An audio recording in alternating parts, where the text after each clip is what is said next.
if not the X Games, what accomplishment along of or off of competition is your biggest accomplishment?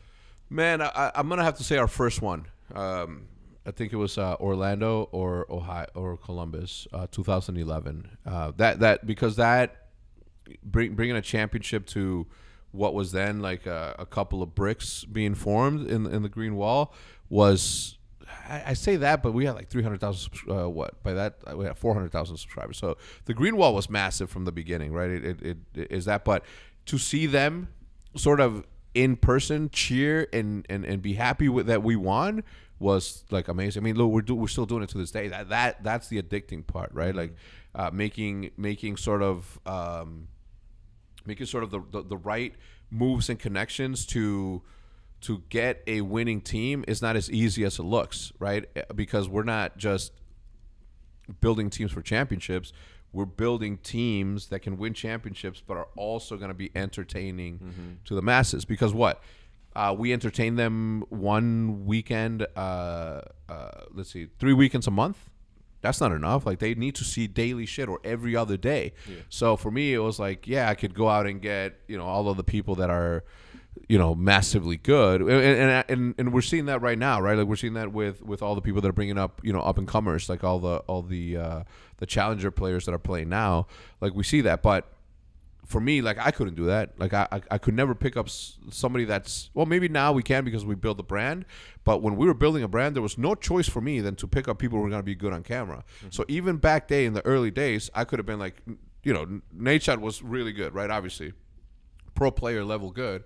But, at the time we had to like sort of piece together people that were going to be good on camera more than they were going to be people that, won championships. How easy would it have been for me to pick up all three of those dynasty teams to come play for OpTic when the green wall gives you nothing but the love?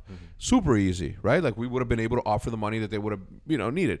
But I don't run that program. I run my program the way that I run it because it's working, right? For me, getting a championship is, not necessarily secondary, but it's definitely as important as content where other people are like, we're only here to win. Yeah. And I'm like, that's the wrong thing to think. Yeah, that's one thing I think, because there's 12 teams in the CDL, but like I'd say like strictly off the players that make content, OpTic is way ahead of all of them. You even got like the Atlanta FaZe, but even like the competitors, like they don't make content like the FaZe has a content team. Yeah.